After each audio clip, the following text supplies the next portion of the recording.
Hello friends, welcome to REET only. दोस्तों, इस video में हम रीट एग्जाम के लिए मनोविज्ञान की टेस्ट सीरीज को आगे बढ़ा रहे हैं। ये हमारा टेस्ट नंबर 4 है, जिसमें पूरे सिलेबस को कवर करेंगे। दोस्तों, सभी क्वेश्चन ऑथेंटिक बुक से लिए गए हैं, तो वीडियो को पूरा देखें और अपना जो भी स्कोर बनता है वह कमेंट बॉक्स में जरूर शेयर करें। दोस्तों, अगर आप टॉपिक वाइज टेस्ट सीरीज देखना चाहते हैं तो मेरा खुद का यूट्यूब चैनल है स्टडी विद आरजे नाम से, उसको विजिट करके देख सकते हैं। इसका लिंक मैंने डिस्क्रिप्शन में दे दिया है। तो दोस्तों, चलिए शुरुआत करते हैं। आज के इस टेस्ट का पहला क्वेश्चन इस प्रकार है। क्वेश्चन है, बच्चों की दूरगामी उपलब्धि में वृद्धि करने का सबसे सुनिश्चित तरीका है पुरस्कार द्वारा उन्हें अभिप्रेरित करना, अध्ययन हेतु उन्हें सुविधाएं उपलब्ध कराना, वयस्कों द्वारा संवेगात्मक सहयोग या ट्यूशन उपचारात्मक शिक्षण। तो दोस्तों, मैं आपको 5 सेकंड का समय दूंगा, इसके बाद मैं इसका आंसर बता दूंगा। तो इसका जो सही आंसर है ऑप्शन नंबर 3, वयस्कों द्वारा संवेगात्मक सहयोग। चलिए आगे देखते हैं। वृद्धि परीक्षण विश्वसनीय प्राप्तांक देते हैं जब परीक्षण की विश्वसनीयता बहुत उच्च हो, परीक्षण की वैधता उच्च हो, परीक्षण विभिन्न पदों पर आधारित हो या परीक्षण में शाब्दिक पद हो। तो दोस्तों, इसका जो सही आंसर है ऑप्शन नंबर 2, परीक्षण की वैधता उच्च हो। चलिए आगे देखते हैं। कक्ष की गतिविधियां कक्षा में विद्यार्थियों की विशिष्ट योग्यताओं के अनुरूप होना चाहिए। इसका उत्तरदायित्व कक्षाध्यापक पर कि वह पाठ्यचर्या को उसी अनुसार परिवर्तन करे और जैसा वह विद्यार्थियों के लिए उपयुक्त समझता है। पाठ्यचर्या निर्माणकर्ता पर कि वे प्रत्येक अधिगमकर्ता हेतु इसे लचीला बनाएं। संगठनात्मक कारक विभिन्न अधिगमकर्ताओं की आवश्यकता का आवश्यक रूप से संज्ञान ले या पाठ्य पुस्तक निर्माणकर्ता अधिगमकर्ताओं के कठिनाई स्तर को अवश्य ध्यान से रखें। तो दोस्तों, इसका जो सही आंसर है ऑप्शन नंबर 1, कक्षाध्यापक पर कि वह पाठ्यचर्या को उसी अनुसार परिवर्तन करे जैसा वह विद्यार्थियों के लिए उपयुक्त समझता है। चलिए आगे देखते हैं। भिन्न भिन्न पृष्ठभूमि के बच्चों के साथ अधिगम को प्रोत्साहित करना असंभव है। विभिन्न अधिगमकर्ताओं की आवश्यकताओं को पाठ्यचर्या संबंधी अनुभवों के साथ सम्मिलित करके, गरीब पृष्ठभूमि वाले अधिगमकर्ताओं से अपेक्षा को परिभाषित करके, उद्देश्य प्राप्ति के सभी विद्यार्थियों के कठिन परिश्रम करवाकर या अधिगमकर्ताओं को अभिप्रेरित करने हेतु पुरस्कार योजना द्वारा। तो दोस्तों, इसका जो सही आंसर है ऑप्शन नंबर 1, विभिन्न अधिगमकर्ताओं की आवश्यकताओं को पाठ्यचर्या संबंधी अनुभवों के साथ सम्मिलित करके। चलिए आगे देखते हैं। कौन सा उदाहरण स्पीयरमैन की बुद्धि संबंधी विशिष्ट योग्यताओं से संबंधित नहीं है? सचिन एक अच्छा बैट्समैन है, कुंबले एक अच्छा बॉलर है, धोनी एक अच्छा विकेट कीपर है या कोहली एक सर्वश्रेष्ठ खिलाड़ी है। तो दोस्तों, इसका जो सही आंसर है ऑप्शन नंबर 4, कोहली एक सर्वश्रेष्ठ खिलाड़ी है। चलिए आगे देखते हैं। विद्यालय प्रबंध समिति का पुनर्गठन कितने वर्ष पश्चात होगा? ऑप्शन है 5, 10, 1 या 2। तो दोस्तों, विद्यालय प्रबंध समिति, जिसको आप एसएमसी भी बोल सकते हैं, एसएमसी, इसका पुनर्गठन कितने वर्ष पश्चात होगा? तो इसका जो सही आंसर है ऑप्शन नंबर 4, मतलब 2 साल पश्चात। हर 2 साल के पश्चात इस समिति का गठन होगा। इसमें 16 सदस्य होते हैं, ये भी आप ध्यान रखें। चलिए आगे देखते हैं। निम्नलिखित में से किस मनोवैज्ञानिक ने ट्रांसफॉर्मेशन ग्रामर के संप्रत्यय को अस्तित्व में लाया है? ऑप्शन है वाइगोत्स्की, पियाजे, चोम्स्की या स्किनर। तो दोस्तों, इसका जो सही आंसर ऑप्शन नंबर 3, चोम्स्की। चलिए आगे देखते हैं। कौन सा तथ्य बुद्धि के बहुखंड सिद्धांत से संबंधित नहीं है? प्रत्यक्षणात्मक योग्यता, शब्द प्रवाह योग्यता, सामान्य योग्यता या स्मृति योग्यता। तो दोस्तों, बुद्धि के जो बहुखंड सिद्धांत से संबंधित नहीं है वह है ऑप्शन नंबर 3, सामान्य योग्यता। चलिए आगे देखते हैं। बच्चे के सीखने व शिक्षण से संबंधित विज्ञान को कहा जाता है? पेडागोजी, एंड्रोगोजी, ऑटोलॉजी या साइकोलॉजी। तो दोस्तों, इसका जो सही आंसर ऑप्शन नंबर 4, पेडागोजी। चलिए आगे देखते हैं। मानव विकास की दूसरी अवस्था है बाल्यावस्था, किशोरावस्था, प्रौढ़ावस्था या शैशवावस्था। तो दोस्तों, इसका जो सही आंसर है ऑप्शन नंबर 1, बाल्यावस्था। यह मानव विकास की दूसरी अवस्था है। चलिए आगे देखते हैं।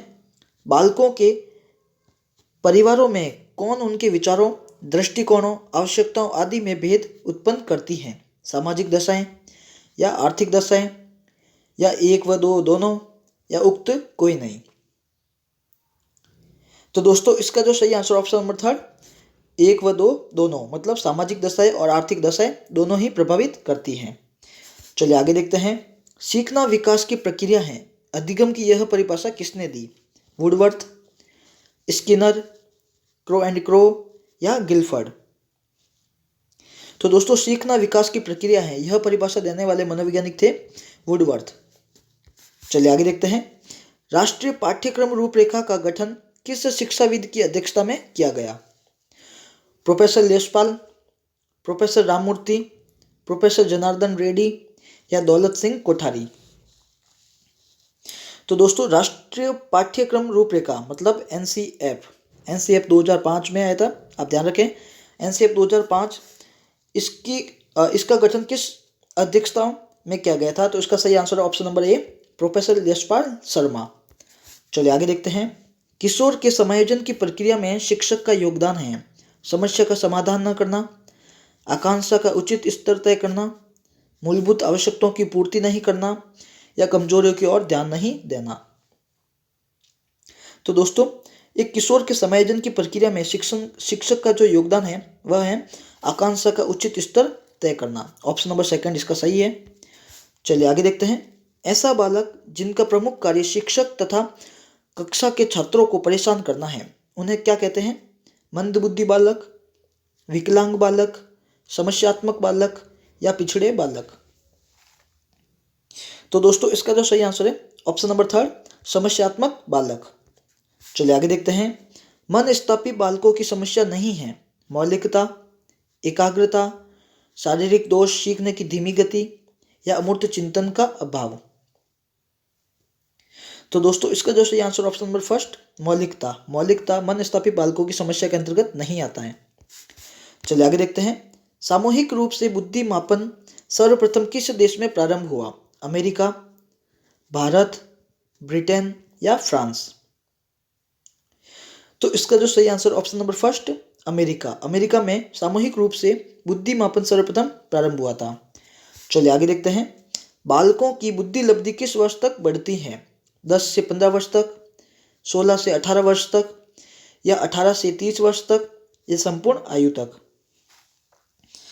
दोस्तों इसका जो सही आंसर है ऑप्शन नंबर सेकंड, 16 से 18 वर्ष तक बालक की बुद्धि लब्धि बढ़ती जाती है। चलिए आगे देखते हैं। बिने साइमन बुद्धि परीक्षण को कहते हैं? फन निर्माण परीक्षण, पास एलान परीक्षण, मिश्रित वैयक्तिक परीक्षण या भूल-भुलैया परीक्षण? तो दोस्तों बिने साइमन बुद्धि परीक्षण को मिश्रित वैयक्तिक बुद्धि परीक्षण कहा जाता है। ऑप्शन नंबर थर्ड इसका सही है। चलिए आगे देखते हैं। वर्तमान में सर्वोत्तम समझे जाने वाले व्यक्तित्व के प्रकारों का वर्गीकरण किसकी देन है?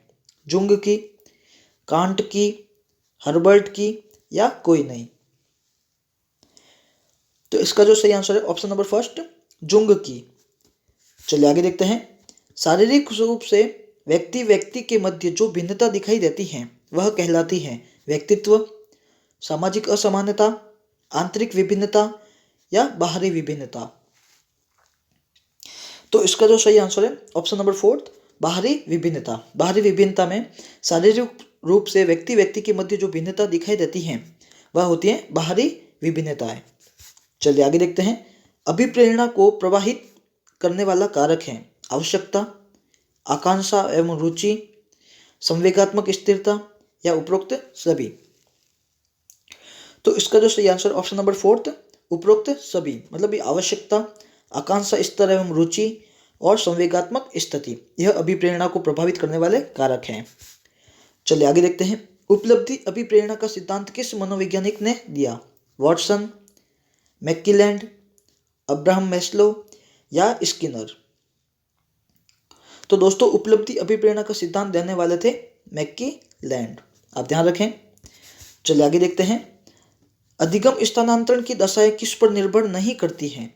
सीखने वालों की इच्छा पर, सीखने वाले की शैक्षिक योग्यता पर या समान विषय वस्तु पर या सिखाने वाले की शैक्षिक योग्यता पर? तो इसका जो सही आंसर है ऑप्शन नंबर 4, तो सिखाने वाले की शैक्षिक योग्यता पर निर्भर नहीं करती है। चलिए आगे देखते हैं। स्त्री व पुरुष दोनों के कोषों में कितने गुणसूत्र होते हैं? 22-22, 20-20, 24-24 या 23-23?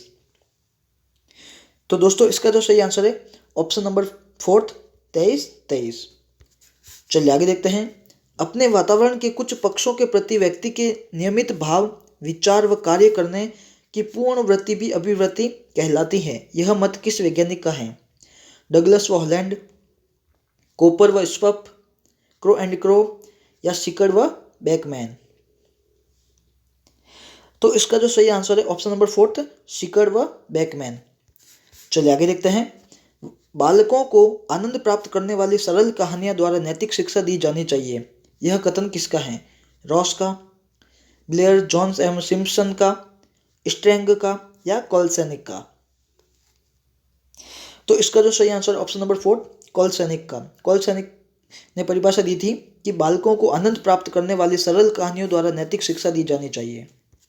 चलिए आगे देखते हैं। कोल ने संवेगात्मक विकास का अनोखा काल किस अवस्था को कहा है? तो इसका जो सही आंसर है ऑप्शन नंबर 1, शैशवावस्था को। चलिए आगे देखते हैं।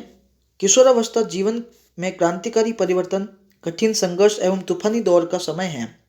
किशोरावस्था के संबंध में ये शब्द कहे हैं कॉलसेनिक ने, ईबी हेडलॉक ने, स्टैनले हॉल या रॉस? तो इसका जो सही आंसर है ऑप्शन नंबर 3, स्टैनले हॉल ने। चलिए आगे देखते हैं। प्रारंभिक स्तर की शिक्षा में महत्व देना चाहिए। समन्वय को, शैक्षिक पक्ष को, आर्थिक पक्ष को या उपरोक्त सभी? तो दोस्तों प्रारंभिक स्तर की शिक्षा को महत्व देने में समन्वय को महत्व देना चाहिए। दोस्तों आज के ये 30 इंपॉर्टेंट क्वेश्चन थे। अब आज का है जो लास्ट टेस्ट का क्वेश्चन है, आप इसका आंसर कमेंट बॉक्स में बताना है। अधिगम को किस सिद्धांत का मत है कि अभिप्रेरणा से उत्पन्न क्रियाशीलता ही सीखने के लिए उत्तरदायी है? ऑप्शन है क्रिया प्रसूत अनुबंधन सिद्धांत, संबंध प्रतिक्रिया सिद्धांत, प्रबलन सिद्धांत या उद्दीपक प्रतिक्रिया सिद्धांत? तो दोस्तों ये इस क्वेश्चन का आंसर आपको कमेंट बॉक्स में बताना है। दोस्तों आज के 30 इंपॉर्टेंट हमने पूरे किए। पूरा विश्वास आपने पूरा देखा होगा, और अगर आपको अच्छा लगे तो इसको लाइक और शेयर जरूर कीजिए। अधिक से अधिक इसको लाइक करें। दोस्तों अपना जो भी स्कोर बनता है वह कमेंट बॉक्स में जरूर शेयर करें।